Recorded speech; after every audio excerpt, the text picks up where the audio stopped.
Hello guys, কেমন আছেন সবাই? গাইজ, আজকে বছরের শেষ দিন। আর বছরের এই শেষ দিনটিতে বিটকয়েনের একটি স্পেশাল অ্যানালাইসিস নিয়ে চলে এসেছি আজকের এই ভিডিওতে। তো আজকের এই ভিডিওর মাধ্যমে বিটকয়েনকে কোথায় হোল্ড করতে হবে, তবে গিয়ে পরে আমাদের যে রান সেটা কন্টিনিউ থাকবে, এবং হালভিং রয়েছে এই কিছুদিনের মধ্যেই, মানে 2024-এর এপ্রিল মাসের কাছাকাছি দিকে হালভিং রয়েছে, ঠিক আছে। তো সেই হালভিং এর কত দিনের মধ্যে আমাদের যে এটিএইচ মানে অল টাইম হাই সেটাকে ব্রেক করবে। আগের বছরের যে এটিএইচ ছিল $69,000, সেটাকে কত দিনের মধ্যে ব্রেক করবে হালভিং এর পর সেটাও আপনারা জানবেন। এবং নেক্সট যে হালভিং হচ্ছে সেই হালভিং এর পর যে বুল রান হবে তাতে বিটকয়েনের অল টাইম হাই মোটামুটি কতর মধ্যে থাকবে সেই সব নিয়ে আজকের এই ভিডিওতে আলোচনা করা হবে। তো আপনারা ভিডিওটা প্রথম থেকে শেষ পর্যন্ত দেখুন, অবশ্যই ভালো লাগবে। যদি ভালো লাগে তো ভিডিওটাতে একটা লাইক করে দেবেন।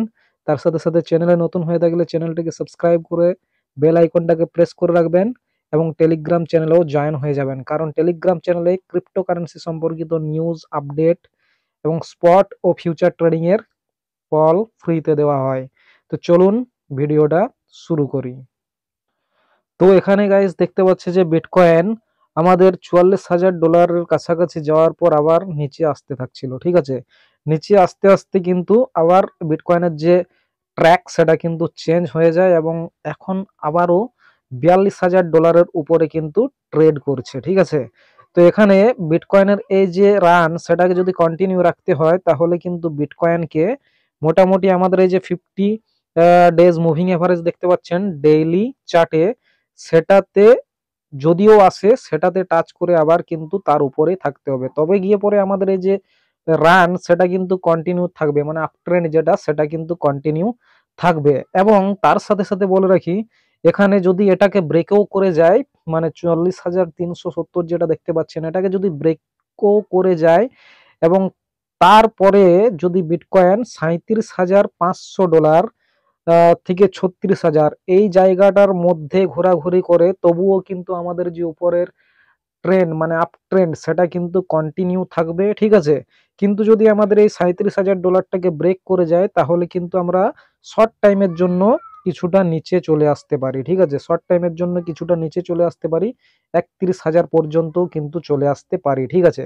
অর্থাৎ উপরে যাওয়ার জন্য আমাদের যে বিটকয়েনের প্রাইস সেটা মোটামুটি $40,000 উপরে থাকতে হবে শর্ট টাইমের জন্য, ঠিক আছে।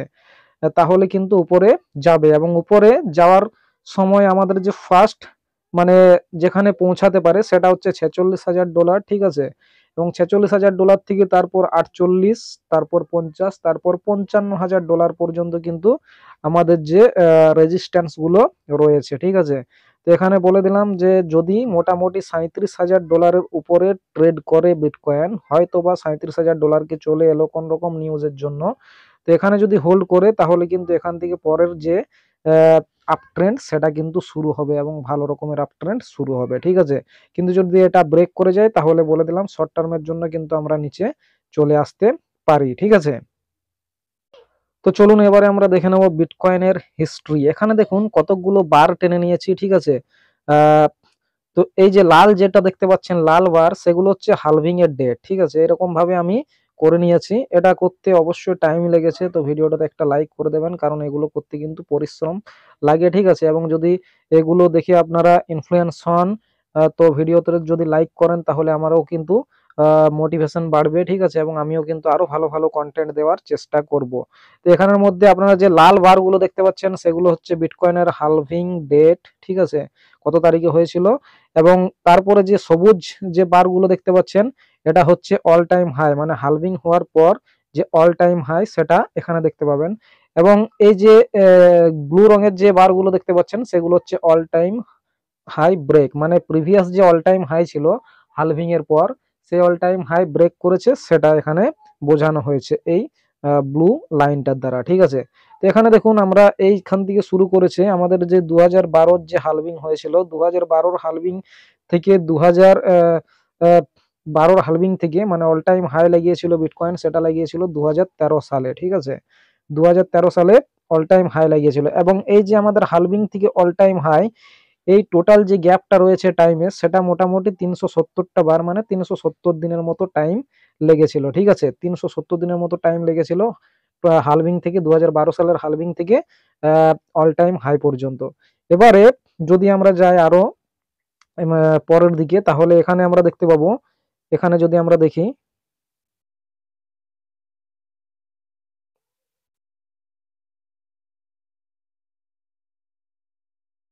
তো এখানে আমরা দেখতে পাচ্ছি 2016 সালে এই ডেটটাতে হালভিং হয়েছিল। ঠিক আছে, এবং হালভিং হওয়ার পর তারপরে প্রাইস আস্তে আস্তে বাড়তে থাকে, এবং আমাদের যে আগের যে অল টাইম হাই ছিল, ঠিক আছে, মানে 2012 সাল, সরি 2012 সালের হালভিং এর পর যে 2013 সালে অল টাইম হাই লাগিয়েছিল, তো সেই অল টাইম হাইটাকে কিন্তু এই জায়গাতে ব্রেক করেছে। ঠিক আছে, এই যে ব্লু বারটা দেখতে পাচ্ছেন, এখানে ব্রেক করেছে।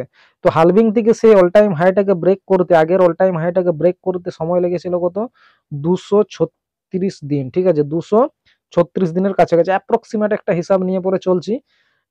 এবারে যদি আমরা দেখি, তো এখান থেকে এই যে আগের অল টাইম হাইটাকে যেটা ব্রেক করলো, তারপরে আবার তো বিটকয়েন কন্টিনিউ বুল রানের মধ্যে ছিল, এবং 2017 সালে, ঠিক আছে, 2016 যে হালভিং হয়েছে, তারপর 2017 সালে আমাদের এই জায়গায় বিটকয়েনের যে অল টাইম হাই লাগিয়েছিল। ঠিক আছে, এবং এখান থেকে যদি আমরা দেখি, মানে হালভিং থেকে তার যে অল টাইম হাই, নতুন অল টাইম হাই, সেটাতে মোটামুটি সময় লাগছে কত, এখানে দেখুন আরেকটা বার আমি টেনেছি, এই যে লম্বাটা দেখতে পাচ্ছেন, তো এটাতে লিখেছে মোটামুটি 524 দিন। আগেরটায় লেগেছিল 370 দিন, এটাতে লেগেছে কত, 524 দিন। ঠিক আছে, এবারে যদি আমরা আরো সামনের দিকে এগিয়ে যাই, 2017 সালের বুল রানের পর, এবারে যদি আমরা 2020 সালের দেখি হালভিং। ঠিক আছে, তো 2020 সালের হালভিং যেটা দেখতে পাচ্ছি, সেটা মোটামুটি মে মাসের 20 তারিখে ছিল 2020-তে, এবং এখান থেকে যে আগের অল টাইম হাই ছিল, সেটাই কিন্তু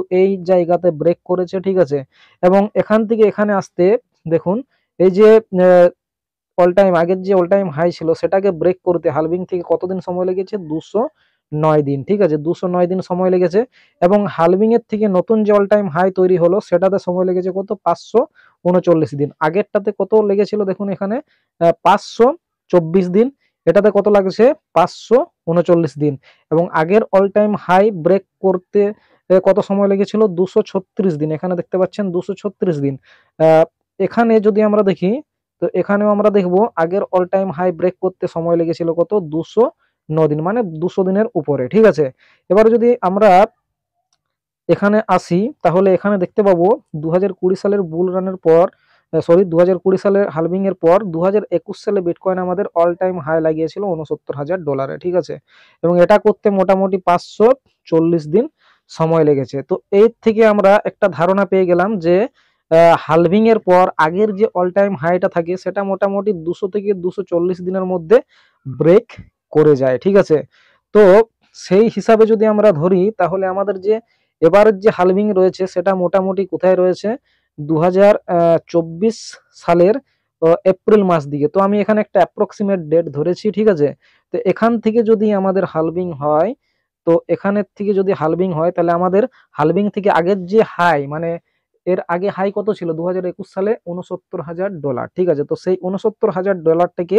ব্রেক করবে মোটামুটি 220 দিনের কাছাকাছি সময়ে। ঠিক আছে, অর্থাৎ সেটা পড়বে মোটামুটি 2024 সালের নভেম্বর মাস দিকে। ঠিক আছে, অর্থাৎ 2024 সালের নভেম্বর মাস দিকে বিটকয়েনের যে প্রাইস, সেটা কিন্তু $69,000কে ব্রেক করে যাবে। ঠিক আছে, যেটা আমরা প্রিভিয়াস হিস্ট্রি থেকে জানতে পারছি।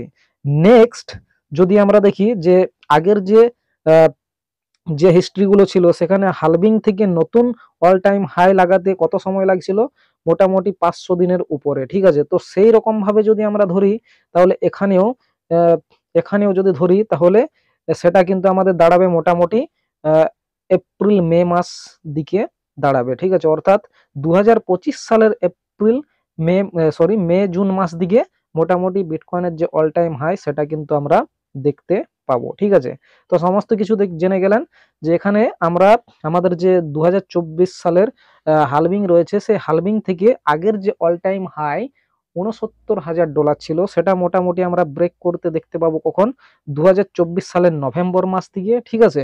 এবং হালভিং এর পর আমাদের যে নতুন অল টাইম হাই তৈরি হবে সেটা মোটামুটি আমরা দেখতে পাবো 2025 সালের মে জুন মাস দিকে, ঠিক আছে। চলুন এবারে বিটকয়েনের যে প্রাইস, মানে 2025 সালের যে বুল রান থাকবে, সেখানে 2024-25 যে বুল রান থাকবে সেখানে বিটকয়েনের প্রাইস মোটামুটি কত গিয়ে দাঁড়াতে পারে সেটাও একটু আমরা জেনে নিই। তো এখানে আমরা আরো একটা চার্ট তৈরি করে নিয়েছি বিটকয়েন অ্যানালাইসিসে, ঠিক আছে। তো এই যে সাইডে দেখতে পাচ্ছেন এগুলো হচ্ছে বুল রানের ইয়ার্স, ঠিক আছে।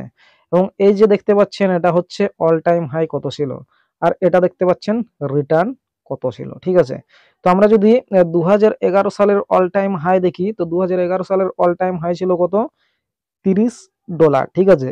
সেটা 2012 সালে যে বিটকয়েনের হালভিং হয় তারপরে 2013 সালে বিটকয়েনের অল টাইম হাই লাগিয়েছিল কত, $1160।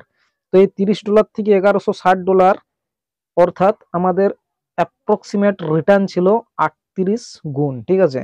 38 গুণ রিটার্ন ছিল।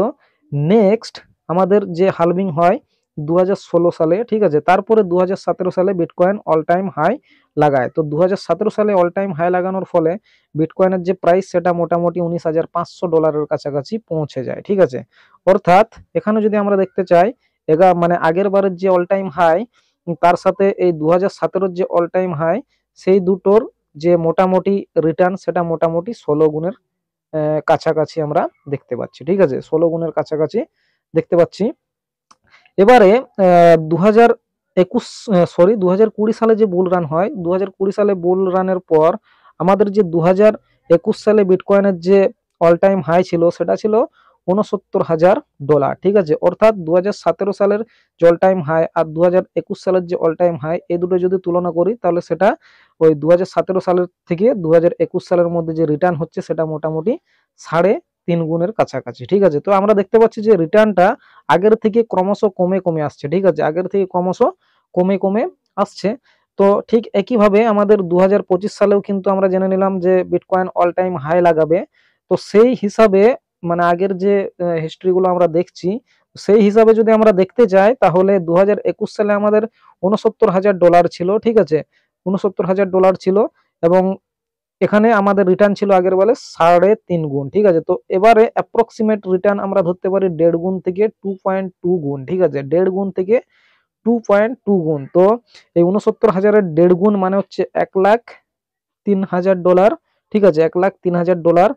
আর যদি 2.2 গুণ হয় তাহলে মোটামুটি $1,50,000 কাছাকাছি হবে। এটা সরি, এটা 1,45,000 করা রয়েছে, মোটামুটি $1,50,000 কাছাকাছি, ঠিক আছে। অর্থাৎ 2025-এ যে বলে দিলাম অ্যাপ্রক্সিমেট মাস মোটামুটি মে জুন মাস দিয়ে আমাদের বিটকয়েনের যে অল টাইম হাই থাকবে $1,03,000 থেকে $1,50,000 কাছাকাছি, ঠিক আছে।